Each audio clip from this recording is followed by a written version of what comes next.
Be me late 20s. Nothing remarkable about me working as a financial analyst at a mid-tier tech company, call it Innovate Forward for convenience. I'm wired for structure, numbers lining up, systems behaving, everything adding up the way it should. The type who double-checks every figure until it feels airtight. Not because I love it, it's just how my brain operates. My routine is simple: show up, handle my workload, get paid, disappear, no ambition to play office politics or chase titles, just aiming for something steady. Maybe a modest place of my own. Eventually my job is to look at spreadsheets all day. And honestly, I'm fine with that. Numbers don't lie, they don't have emotions, they just are what they are. My company, on the other hand, is all about emotions. The office looks like someone's idea of a progressive utopia, posters on the wall with slogans like "Diversity is our strength" and "Question authority." Kind of ironic, considering our CEO, Helen, is the ultimate authority and doesn't like being questioned. Helen is a minor celebrity in the business world. She's on magazine covers, gives talks, and her whole brand is built around being a girl boss. She's the face of modern corporate feminism. Her LinkedIn is a non-stop stream of articles about shattering glass ceilings and the importance of female leadership. She talks a lot about toxic masculinity in the workplace. We have monthly all-hands meetings where she'll spend half the time talking about company performance and the other half talking about social issues. It always circles back to how Innovate Forward is leading the charge against the old patriarchal ways of doing business. Most of us just nod along. It's part of the job. The men in the office have learned to be very quiet. You say the wrong thing, even by accident, and you could be called into an HR meeting. Our head of HR is a woman named Danielle. She's Helen's right hand. The enforcer Danielle speaks entirely in corporate buzzwords. Everything is about synergy, creating safe spaces, and unpacking our unconscious biases. She can turn any conversation into a lecture on privilege. So, yeah, the vibe is a little tense. If you're a dude, you just learn to smile, agree, and focus on your work. My cubicle is next to a woman named Mary. Mary is quiet. Like me, she's in the data entry department. She's been here longer than I have. Sometimes we'll have a brief normal conversation by the water cooler, just about weekend plans or a new movie. Nothing about work politics. She seems nice, but also kind of perpetually nervous. I get the feeling she's seen a lot of people come and go. Anyway, life is fine. I'm not complaining, the pay is decent and the work is steady. A few months ago, I was tasked with doing a deep dive into our third quarter, expenditures standard procedure. Just preparing for the end-of-year audit, I'm going through invoices, cross-referencing purchase orders, the usual boring stuff. I'm in the zone, just chugging along. When I notice something odd, there are several large payments made to an outside consulting firm, a company called Aura Strategies LLC. The amounts are significant, not small change. We're talking multiple payments, each one tens of thousands of dollars.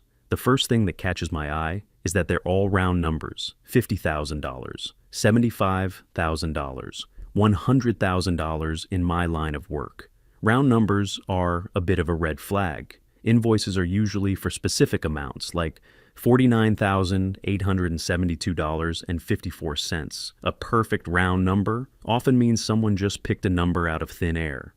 I pull up the first invoice from Aura Strategies. The description of services is incredibly vague. It just says, "Leadership and Brand Synergy Consultation." What does that even mean? It's corporate word salad. I check the other invoices. Same thing, Q3 Strategic Empowerment Workshop, Executive Outreach and Vision Alignment. It's meaningless jargon, but the payments are very real. My job is to verify these things, so I start my normal process first. I check our internal vendor database. Aura Strategies LLC is listed, but the file is thin, just a contact name and an address, which is just a PO. Box, no phone number, no website listed. That's strange for a consulting firm that's supposedly good enough to command these kinds of fees.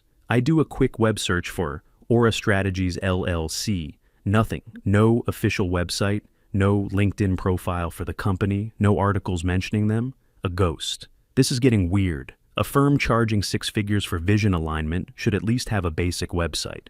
My curiosity is officially piqued. Now this isn't just a messy file. This feels wrong. I decide to dig a little deeper. My next step is to check state business registrations records. It's public information, you just have to know where to look. I find the registration for Aura Strategies LLC. It was formed less than a year ago. That's another red flag. We're paying a brand new company huge sums of money. Then I look at the name of the registered agent, the person who legally owns the company. The name doesn't ring any bells, but the address listed for the owner is in a very wealthy part of a neighboring state on a whim.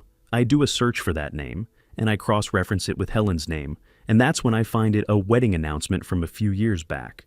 In a high society magazine's online archive, the owner of Aura Strategies LLC is listed as the maid of honor at the wedding of Helen's younger sister. It's not a direct relative, but it's a very close connection. One that's definitely not disclosed in our vendor files. My heart starts beating a little faster. This is a massive conflict of interest, at the very least, but it still doesn't explain the ghost company and the vague invoices. I feel like I'm pulling on a thread, and I need to see where it leads. I have a feeling the answer isn't in my accounting software. I remember all those magazine interviews Helen has done. She has a very public social media presence. She's always posting photos from galas, charity events, and exotic vacations, always talking about her girl boss lifestyle.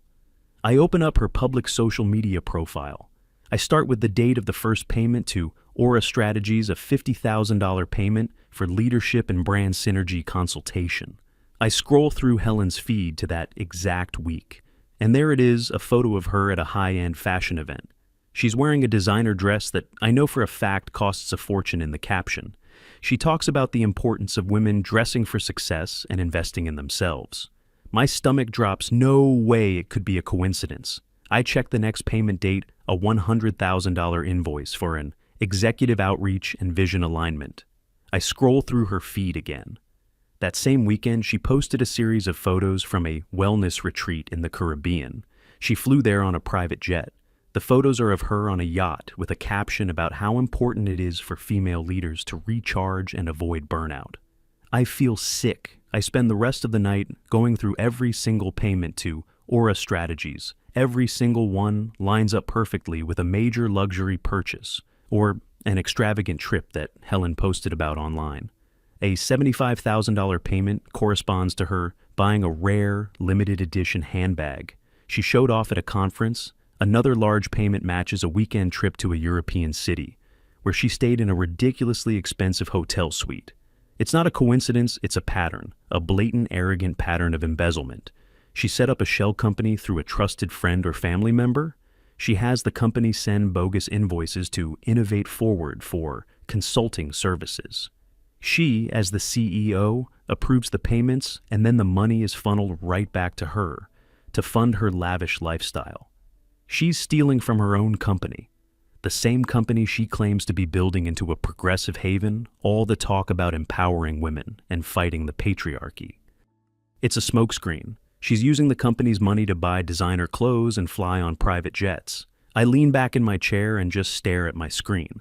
I have a folder on my desktop with everything, screenshots of the invoices, the company registration, the social media posts with dates, the wedding announcement connecting the names. It's an open and shut case of fraud. I feel a wave of anxiety wash over me. What do I do with this? This isn't just a clerical error. This is a crime committed by the most powerful person in my company.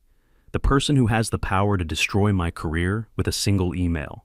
My first instinct is to just delete the folder and pretend I never saw anything. Just go back to my boring, safe life. It's not my problem, right? But my brain won't let it go. The numbers don't add up. It's fundamentally wrong, and that bothers the part of me that believes in order and rules. She's not just stealing, she's doing it while standing on a soapbox and lecturing everyone else on morality. The hypocrisy is what really gets to me.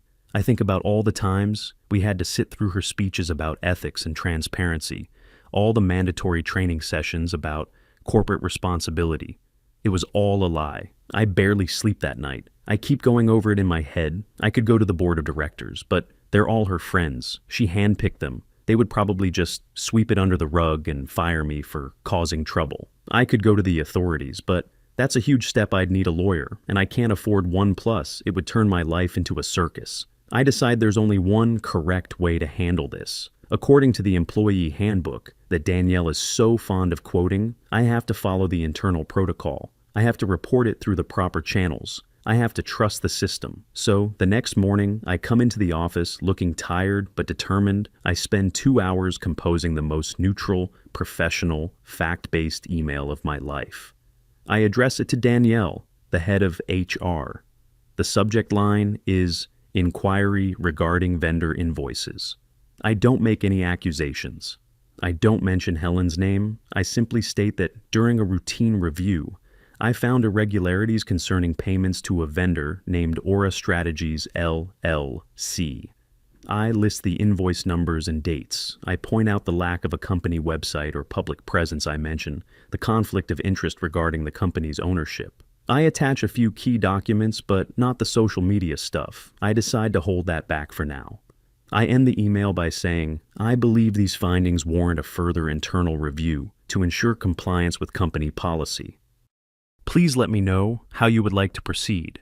It's perfect. It's just an employee doing his due diligence, reporting a potential issue to HR. I'm not a whistleblower. I'm just a good employee. I read it over 10 times, take a deep breath, and hit send for a moment.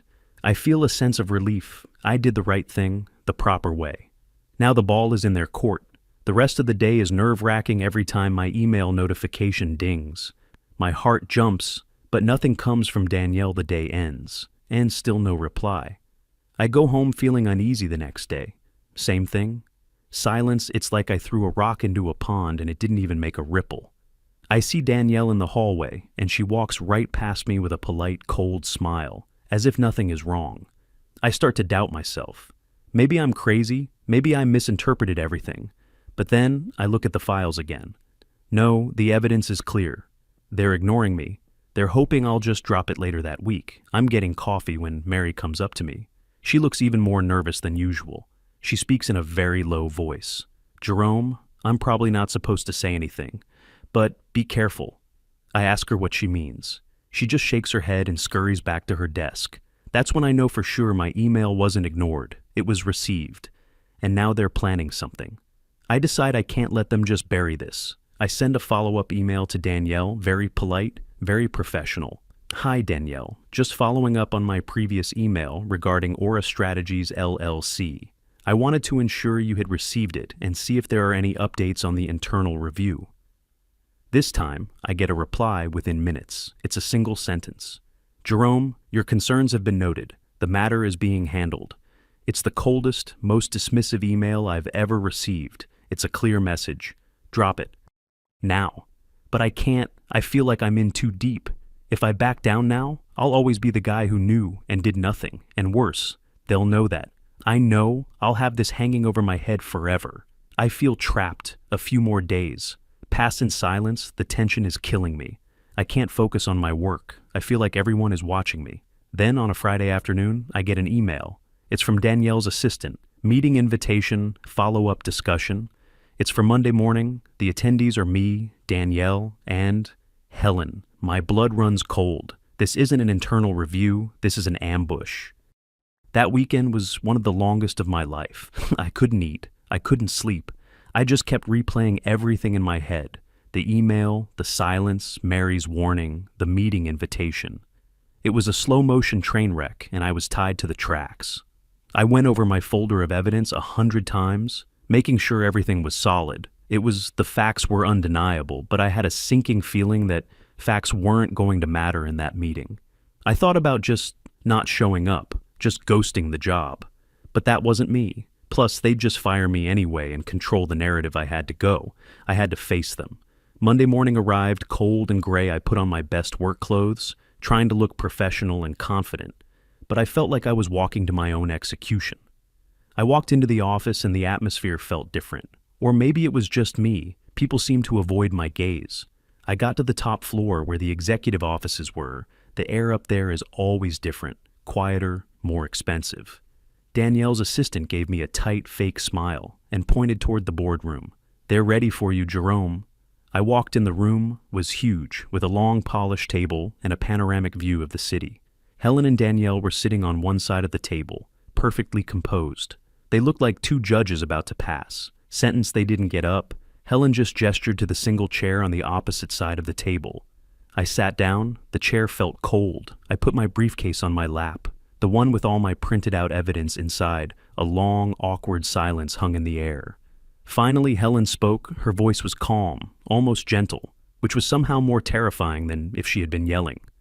She started by saying how much they valued a positive and collaborative work environment at Innovate Forward. She talked about the importance of trust, especially between employees and leadership.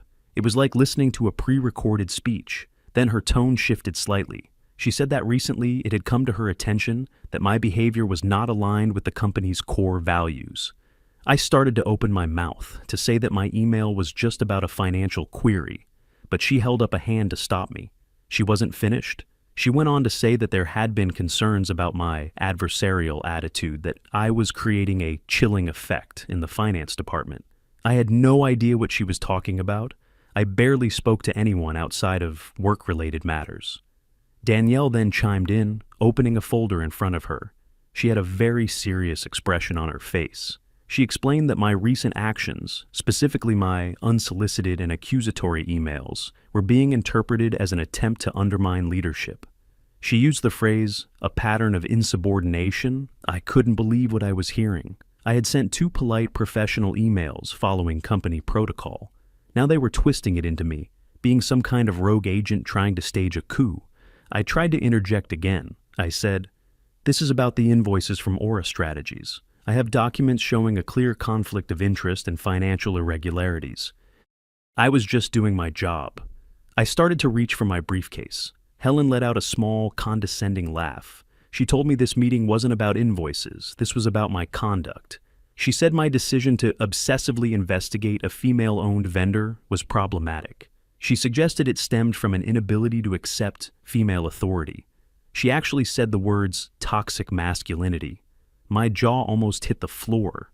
They were turning this around completely.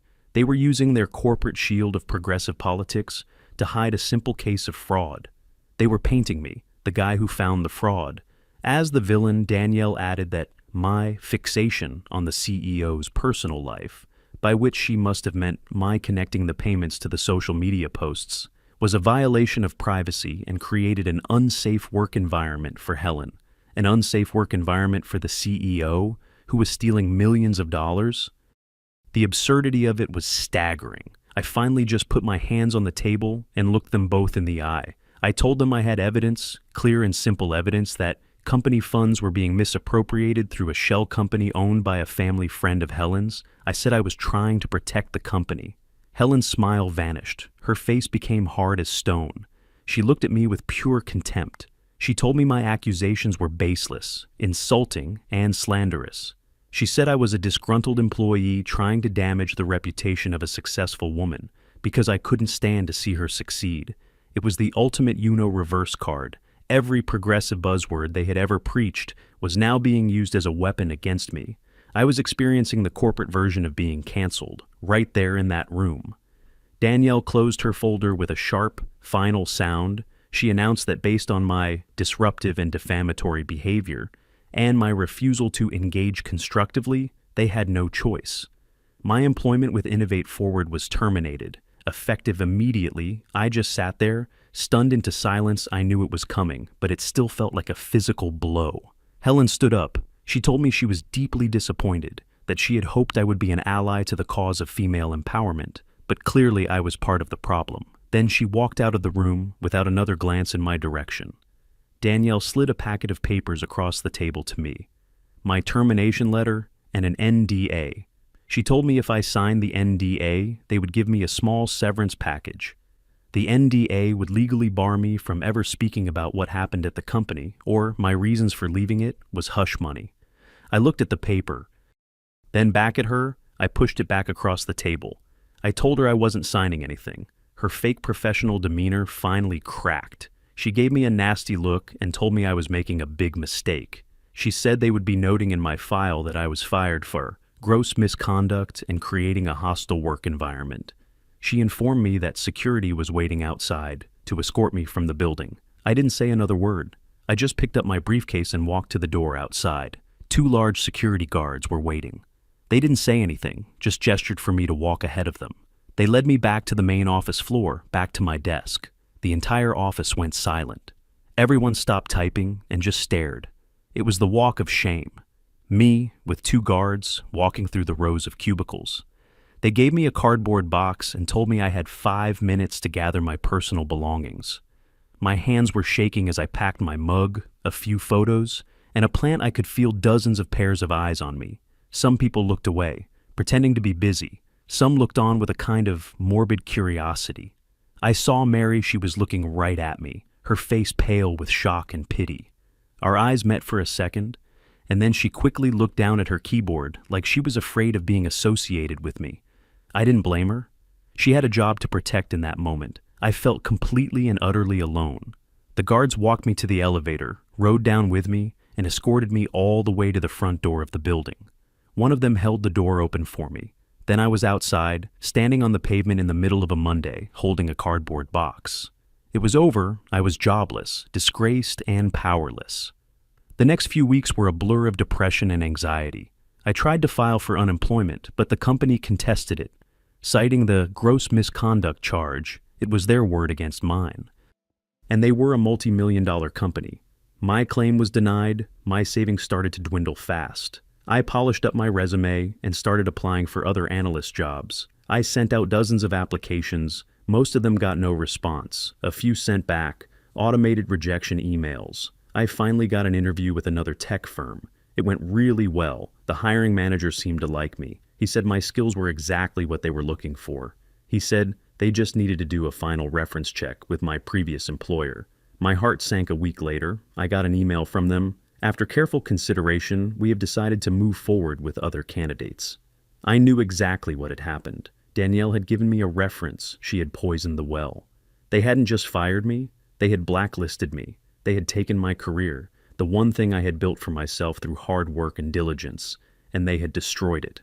I was becoming desperate. I was running out of money for rent. The feeling of injustice was eating me alive every night.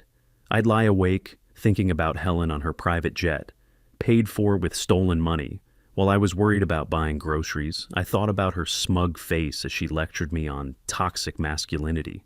I thought about all the employees who had to sit there and listen to her lies. I thought about Mary, too scared to even look at me. The system I had trusted had not only failed me, it had turned on me and crushed me. I had done everything by the book, and this was my reward. One night, I was sitting in my small, dark apartment, staring at my laptop.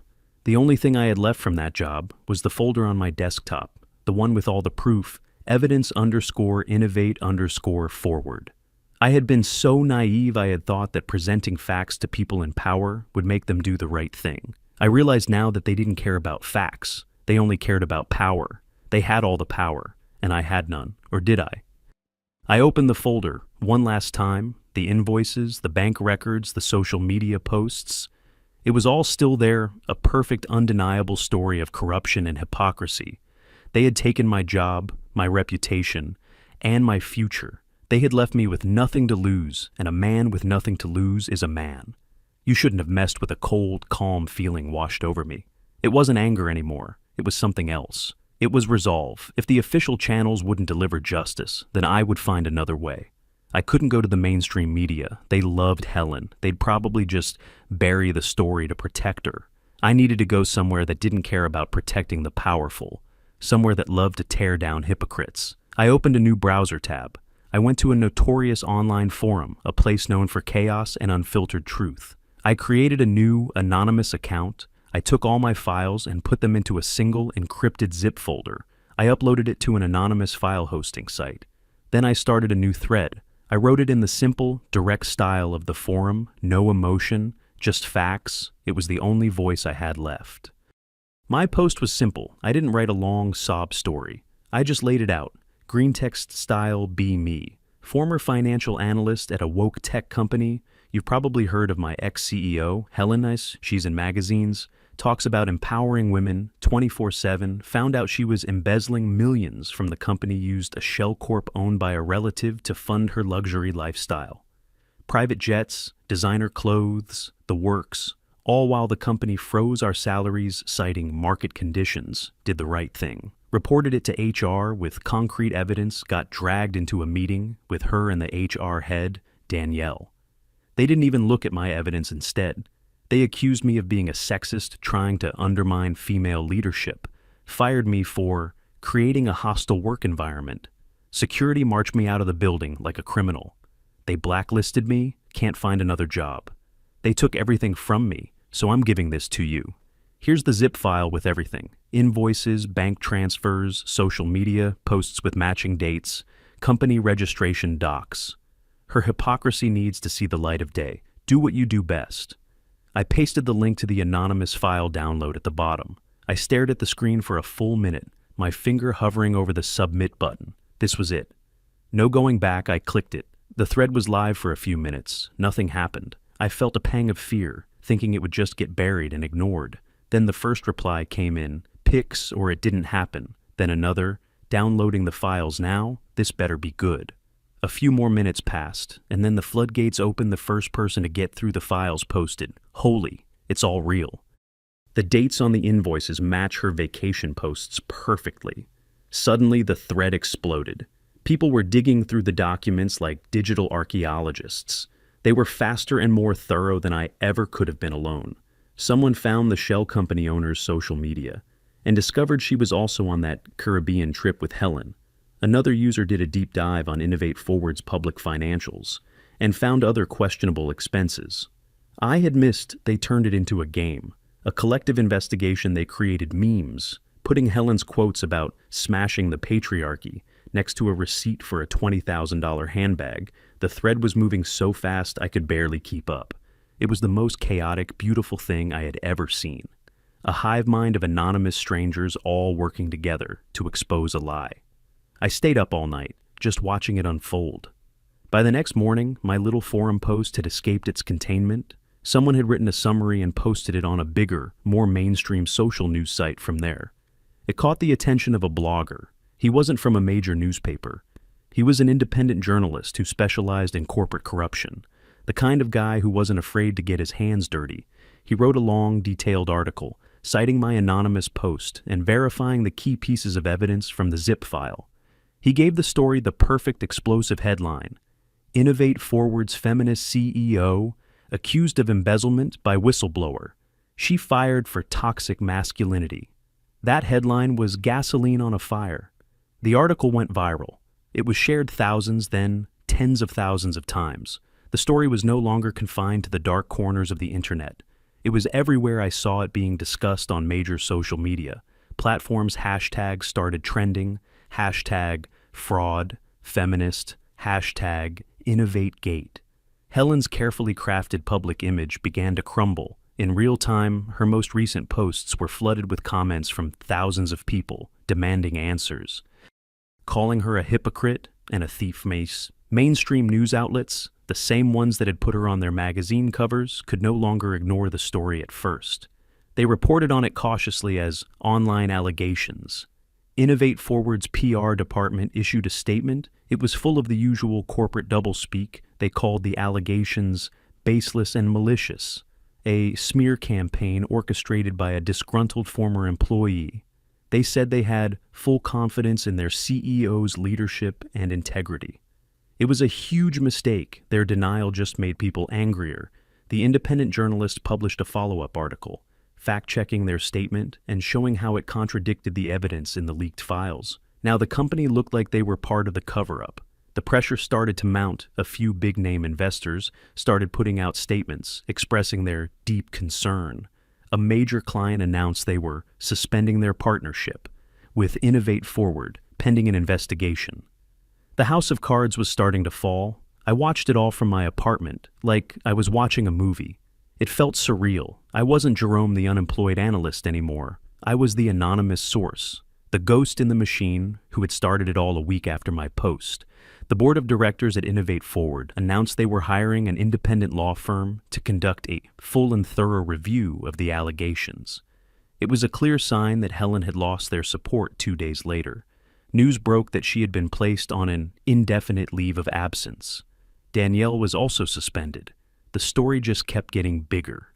Financial regulators announced they were opening a formal investigation into the company's accounting practices. Paparazzi started camping outside Helen's lavish home. The photos of her were no longer glamorous. She looked stressed, pale and angry. Caught by a long-lens camera as she was getting into her car, the fall was swift and brutal. A month after my post, the results of the internal investigation were announced. Innovate Forward fired Helen for cause they fired. Danielle for her role in the cover-up. They released a public statement admitting to significant financial misconduct by former leadership and promising to cooperate fully with the authorities. The company I knew was gone, its reputation in tatters. The final nail in the coffin came a few months later. Helen was formally charged with wire fraud and embezzlement. The news showed her doing the perp walk into a courthouse, trying to hide her face from the cameras with a designer coat. The irony was thick enough to cut with a knife. The woman who built her brand on being a powerful, untouchable girl boss was brought down by a bunch of numbers in a spreadsheet and an anonymous post on the internet. As for me, my life slowly started to get back to normal, with Helen and Danielle gone. And the truth out in the open, my blacklisting was effectively over. I started applying for jobs again this time, when they called for a reference. There was no one there to slander me. I got a job at a smaller, quieter accounting firm. No inspirational posters on the wall, no mandatory social justice seminars, just people who cared about getting the numbers right. It was perfect one afternoon. I got an email from an unfamiliar address. It was from Mary, my old coworker. She said she was so sorry for what happened to me, and for not speaking up. She said that after I was fired, the atmosphere at the office became even more toxic, and she had quit. A few weeks later, she ended the email by saying, "You were the bravest person in that whole company.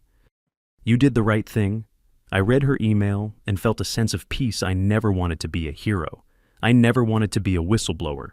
I was just a guy who believed that things should add up. I had been dragged into a fight I didn't ask for, against a system that was designed to protect the powerful and punish the honest. They tried to crush me, to erase me. But in the end, the truth came out not because of some grand moral crusade, but because one person, pushed too far, decided to leak a folder of receipts. I never told anyone. It was me. No one at my new job knows. To them, I'm just Jerome, the quiet guy who's really good with spreadsheets, and I'm okay with that. I didn't get a reward or a parade, but I got something better. I got my life back, and I got to watch justice be served, not in a courtroom drama, but in the chaotic, unfiltered court of public opinion. They thought they had all the power. They were wrong.